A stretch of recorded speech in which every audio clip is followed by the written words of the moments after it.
Anupama serial के ऐसे ही daily update सबसे पहले देखने के लिए हमारे चैनल सीरियल अड्डा को सब्सक्राइब करें। दोस्तों, आज के एपिसोड की कहानी की शुरुआत एक बेहद भावुक मोड़ से होती है, जहां घर का माहौल पहले से ही तनाव से भरा हुआ नजर आता है।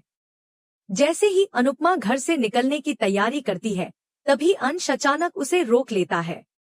अंश की आवाज में घबराहट साफ झलकती है और वह अनुपमा से कहता है कि उसे इस वक्त उसकी बहुत जरूरत है। अंश को डर है कि अगर अनुपमा चली गई तो घर पूरी तरह बिखर जाएगा।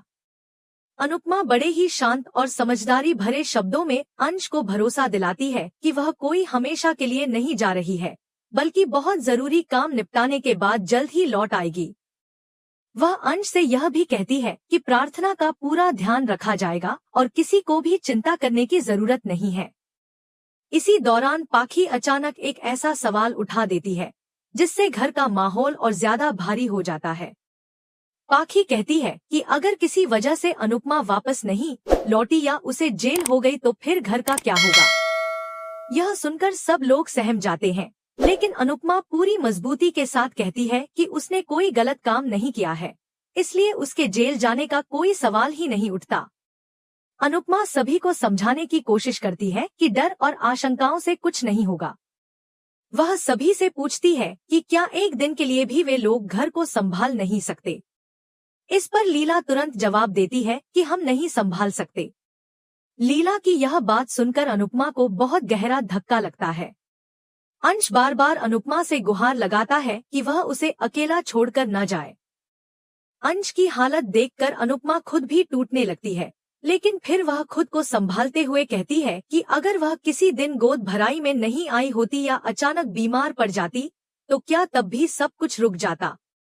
वह भावुक होकर सभी से अनुरोध करती है कि उसे जाने दिया जाए। तभी लीला अचानक गुस्से में आ जाती है और कहती है कि अनुपमा को जाने से पहले उसकी लाश के ऊपर से गुजरना होगा। लीला के इस बयान से घर में मौजूद हर व्यक्ति सन्न रह जाता है। अनुपमा की आंखों में आंसू आ जाते हैं और वह बेहद दुखी होकर कहती है कि जब उसकी जिंदगी में कोई साथ देने वाला नहीं था, तब चोल के लोगों ने उसका साथ दिया था और उसकी जान बचाई थी। अनुपमा सभी को याद दिलाती है कि उसी चोल में उसने डांस रानीज की शुरुआत की थी, जहां उसने अपने सपनों को दोबारा जिंदा किया था। आज जब वही लोग मुश्किल में हैं, तो वह उनसे मुंह नहीं मोड़ सकती। अनुपमा लीला से कहती है कि आप तो जानती ही हैं कि घर से निकाल दिए जाने का दर्द कैसा होता है।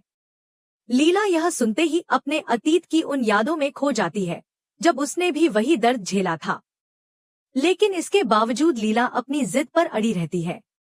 अनुपमा समय देखती है और समझ जाती है कि अब और देर करना सही नहीं है। वह मन ही मन मुंबई जाने का पक्का फैसला कर लेती है। तभी लीला अचानक अनुपमा के पैरों में लेट जाती है और कहती है कि अगर तुम गई तो मेरा मरा हुआ मुंह देखोगी। यह देखकर अनुपमा पूरी तरह टूट जाती है और हैरान रह जाती है। लीला साफ शब्दों में कहती है कि वह आखिरी बार कह रही है और अनुपमा मुंबई नहीं जाएगी।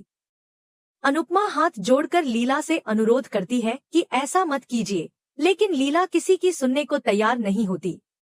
तभी अचानक बाबूजी जोर से चिल्लाते हैं और कहते हैं कि अनुपमा मुंबई जरूर जाएगी। बाबूजी की आवाज सुनकर सभी चौंक जाते हैं। बाबूजी लीला को उठाते हैं और गुस्से में कहते हैं कि क्या सिर्फ तुम ही जिद कर सकती हो? अगर तुमने अनुपमा को रोका तो तुम भी मेरा मरा हुआ मुंह देखोगी। बाबूजी गुस्से में कहते हैं कि स्वार्थ की भी एक हद होती है। अनुपमा कोई नौकर नहीं है जो हर जिम्मेदारी उसी पर डाल दी जाए। इसने अपने बच्चों को पाल पोस कर बड़ा किया है, अब क्या बच्चों के बच्चों की जिम्मेदारी भी वही उठाए? सब कुछ अनुपमा ही क्यों करे? क्या बाकी लोग एक दिन भी घर नहीं संभाल सकते? बाबूजी याद दिलाते हैं कि अनुपमा ने तुम लोगों के लिए पराग को वचन दिया था, लेकिन इसके बदले तुम लोग उसी की परेशानियां बढ़ा रहे हो। बाबूजी सबको समझाते हुए कहते हैं कि वचन भले ही अनुपमा ने दिया हो, लेकिन उसे निभाने में पूरा परिवार उसका साथ देगा। आखिरकार अंश भी अनुपमा को जाने की इजाजत दे देता है। अनुपमा भावुक होकर बाबूजी का धन्यवाद करती है। इसी बीच परी और ईशानी भी फैसला करती हैं कि वे अनुपमा के साथ मुंबई जाएंगी।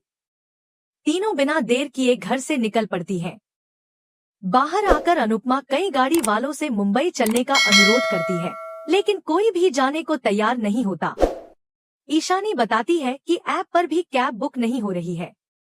तभी अचानक प्रेम और राही गाड़ी लेकर वहां पहुंच जाते हैं और कहते हैं कि जल्दी आइए, हमें एयरपोर्ट पहुंचना है। अनुपमा राहत की सांस लेती है और तुरंत गाड़ी में बैठ जाती है। रास्ते में राही बताती है कि अंश ने उन्हें सारी बात बता दी है। प्रेम कहता है कि उसने सभी की टिकट पहले ही बुक कर दी है और वे समय पर मुंबई पहुंच जाएंगे। गाड़ी में बैठकर अनुपमा रजनी को कॉल करने की कोशिश करती है, लेकिन फोन नहीं लगता। राही गुस्से में कहती है कि आपकी सहेली फोन बंद करके बैठी है और उसने पहले ही चेतावनी दी थी कि रजनी देसाई पर भरोसा मत कीजिए। राही यह भी कहती है कि बिना पढ़े कागजों पर साइन नहीं करने चाहिए थे, लेकिन उस वक्त आपकी आंखों पर भरोसे की पट्टी बंधी हुई थी। अनुपमा कहती है कि वहां पहुंचकर ही सच्चाई का पता चलेगा और उसे अभी भी रजनी पर भरोसा है। राही कहती है कि रजनी जो करना चाहती थी वह कर चुकी है और धोखा दे चुकी है। अनुपमा जसप्रीत और रजनी दोनों को मैसेज करती है। दूसरी तरफ प्रार्थना को पता चलता है कि अनुपमा मुंबई चली गई है। वह कहती है कि जरूर कोई जरूरी काम होगा, तभी वह गई है और उसके पास परिवार का साथ है, जो उसके लिए काफी है। उधर पराग भी एयरपोर्ट के लिए निकल चुका होता है। ख्याति उससे कहती है कि इस प्रोजेक्ट के लिए उसने बहुत कीमती चीज दांव पर लगाई है। भगवान करे सब कुछ ठीक हो जाए, क्योंकि अगर जरा सी भी गड़बड़ हुई तो सब बर्बाद हो जाएगा। पराग भरोसे के साथ कहता है कि इसी वजह से वह खुद मुंबई जा रहा है और उसे किसी बात की चिंता करने की जरूरत नहीं है। मोटी बा को इस बात की भनक तक न लगे, यही सबसे जरूरी है। ख्याति पराग से कहती है कि वह भगवान से प्रार्थना करे कि इस प्रोजेक्ट में कोई भी अड़चन न आए, क्योंकि अगर जरा सी भी गड़बड़ हुई तो हालात बहुत बिगड़ सकते हैं। पराग उसकी बात सुनकर हामी भरता है, लेकिन तभी अचानक गाड़ी को जोर का झटका लगता है। पराग तुरंत ड्राइवर पर भड़क जाता है और तेज आवाज में उसे लापरवाही का दोष देता है। ख्याति पराग को शांत कराने की कोशिश करती है और कहती है कि आजकल उसे बहुत ज्यादा गुस्सा आने लगा है। पराग गहरी सांस लेते हुए कहता है कि हाँ, वह मानता है कि कल वह बहुत गुस्से में था, लेकिन अब उसे थोड़ा सुकून है क्योंकि अनुपमा जी ने वचन दिया है। उसे भरोसा है कि अनुपमा का परिवार प्रार्थना का पूरा ध्यान रखेगा और किसी भी तरह की लापरवाही नहीं होने देगा। दूसरी तरफ गाड़ी में बैठी अनुपमा बेहद बेचैन नजर आती है। उसके चेहरे पर चिंता साफ झलक रही होती है। राही उसकी हालत देखकर ताना मारते हुए कहती है कि आखिरकार उसका शक सही साबित हो गया और अनुपमा का भरोसा हार गया। यह सुनते ही अनुपमा झुंझलाकर राही को चुप रहने के लिए कहती है। वह गुस्से और तनाव में कहती है कि अभी उसे कुछ देर के लिए सांस लेने दो, पहले से ही दिमाग बहुत भारी है। प्रेम भी राही को इशारे से समझाता है कि इस वक्त बहस करने का कोई फायदा नहीं है और सबको शांत रहना चाहिए। इधर दूसरी ओर रजनी एक बिल्डर से मिलती है।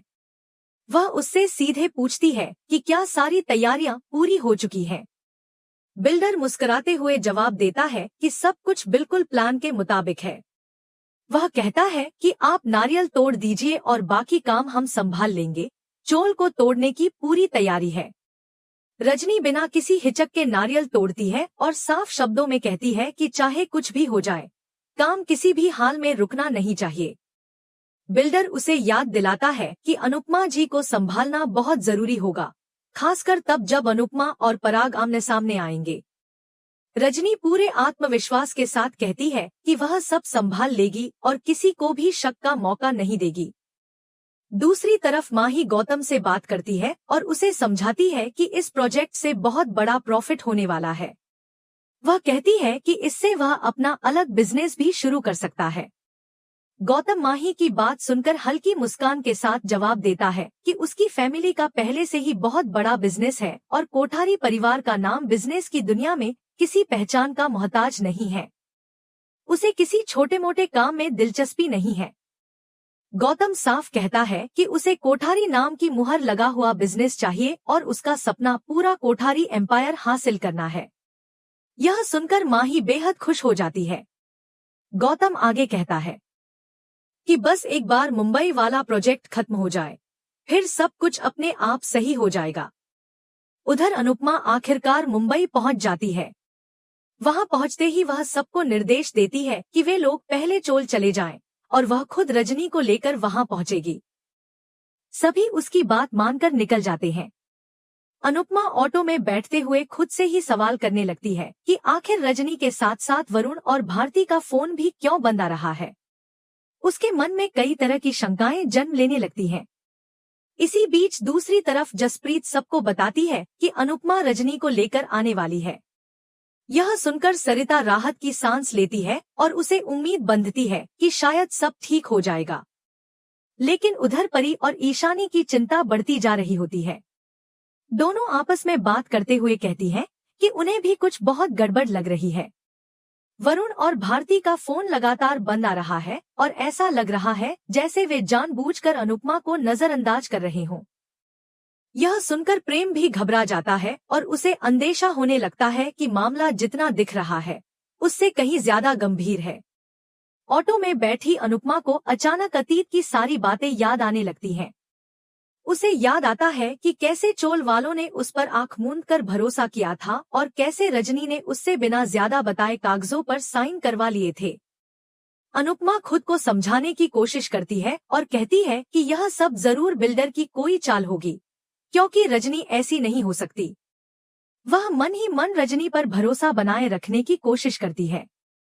रास्ते में अनुपमा मुंबा देवी के मंदिर के सामने हाथ जोड़कर प्रार्थना करती है और भगवान से विनती करती है कि सब कुछ ठीक हो जाए।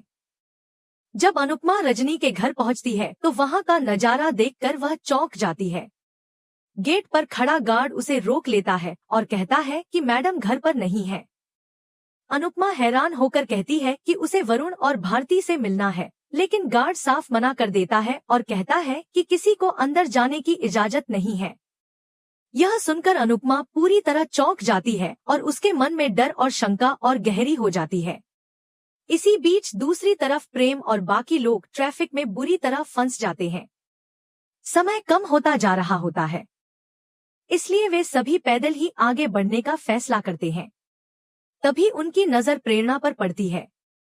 प्रेरणा उन्हें बताती है कि उसने उनकी बातें सुन ली थी और उसे भी पूरा यकीन है कि राही का शक बिल्कुल सही है। इसी वजह से उसने भी वहां आने का फैसला किया। सभी मिलकर जल्दी जल्दी चोल की तरफ बढ़ते हैं। उधर अनुपमा भी रास्ते में आगे बढ़ रही होती है, लेकिन अचानक उसका पैर फिसल जाता है और वह जोर से गिर पड़ती है। इसी के साथ एपिसोड खत्म हो जाता है। अगले एपिसोड की झलक में दिखाया जाता है कि चोल में बुलडोजर पहुंच जाता है और वहां अफरातफरी मच जाती है। तभी अनुपमा वहां आकर बुलडोजर को रोकने की कोशिश करती है। उसी वक्त रजनी और पराग एक साथ वहां पहुंचते हैं। यह देखकर सभी लोग हैरान रह जाते हैं। रजनी सबके सामने कहती है कि अनुपमा ने ही उससे कहा था कि वह चोल वालों को चोल बेचने के लिए मना लेगी। यह सुनते ही अनुपमा पूरी तरह स्तब्ध रह जाती है। आज का एपिसोड यहीं खत्म होता है। आपको यह एपिसोड कैसा लगा हमें कमेंट करके जरूर बताइए और ऐसे ही डेली अपडेट्स के लिए वीडियो को लाइक और चैनल को सब्सक्राइब करना न भूलें।